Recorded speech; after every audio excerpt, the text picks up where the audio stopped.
A War for Your Soul became an internet phenomenon in 2011. What inspired you to create such a powerful film, and did you anticipate its massive impact? No, actually, I never expected something like this to happen in my wildest dreams.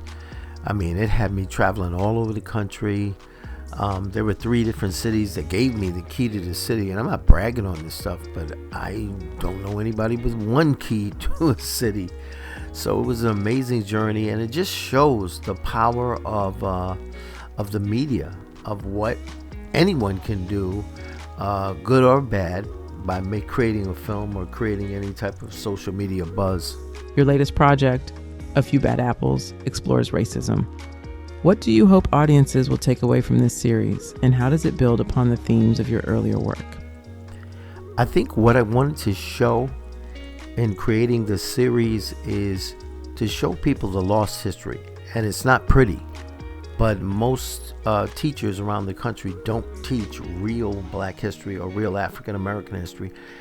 And it's painful, but it's forgotten. So usually in a classroom, they'll talk about slavery, 1619, and then all of a sudden they'll jump to Dr. Martin Luther King.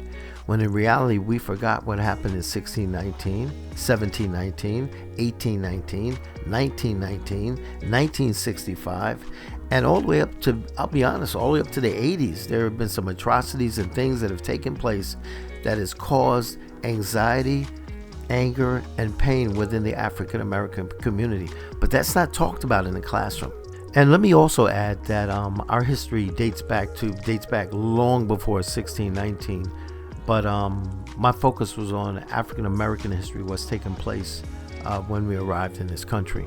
As a former Black history teacher, how has your educational background shaped the way you approach filmmaking and storytelling? You know, when you talk about teaching Black history, I think I taught it from a perspective of just numbers, dates, and achievements. Who was the first person to do that? Who's the first person to do this?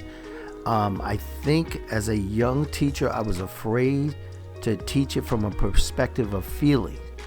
I thought that if I taught it from a perspective of feeling, parents would call up, I would get in trouble, the administration would say something.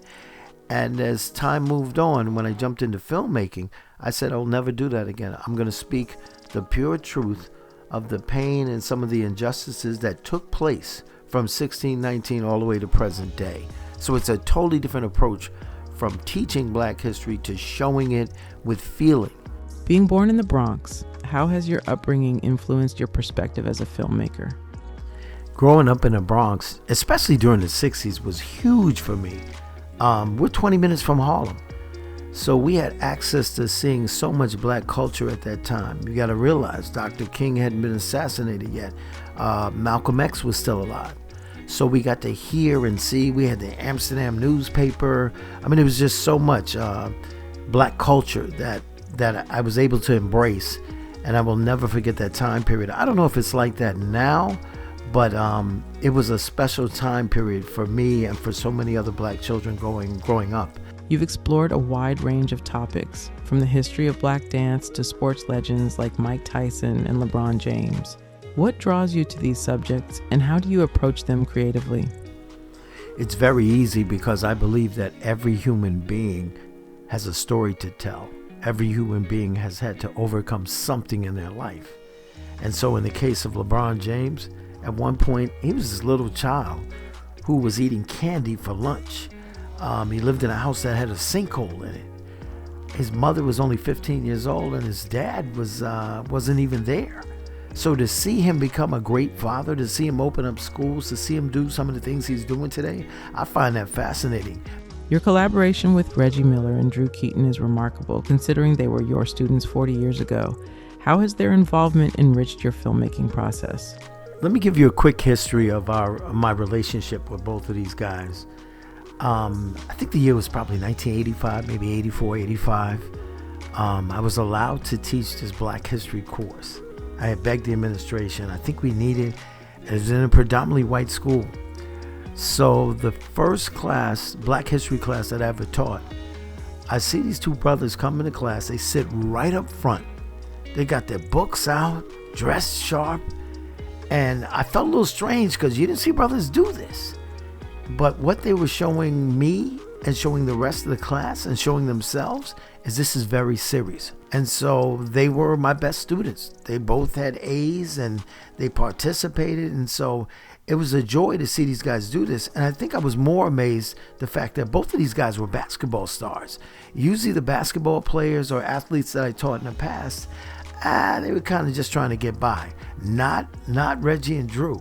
They were there to make a statement, not only to everybody there, but to themselves.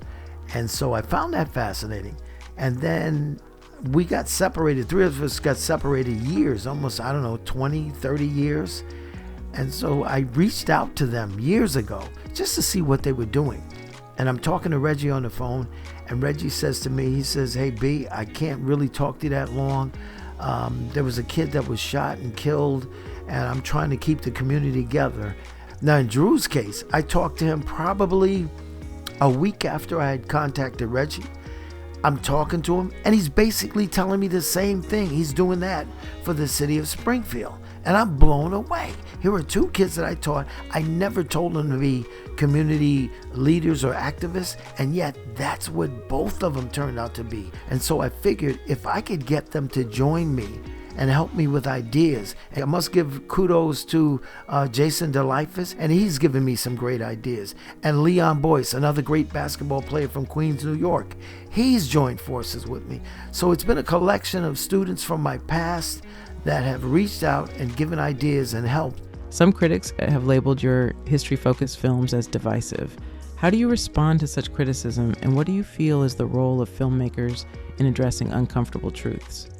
It's funny because most of the critics of some of my work, they're the same people that want to take Black history out of the classroom.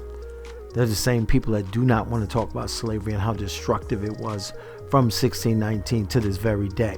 But we do want the truth told to our children and to their children. Because if that's not told, we're always going to live in a divided America. America needs healing. And the only way to heal is to tell the truth.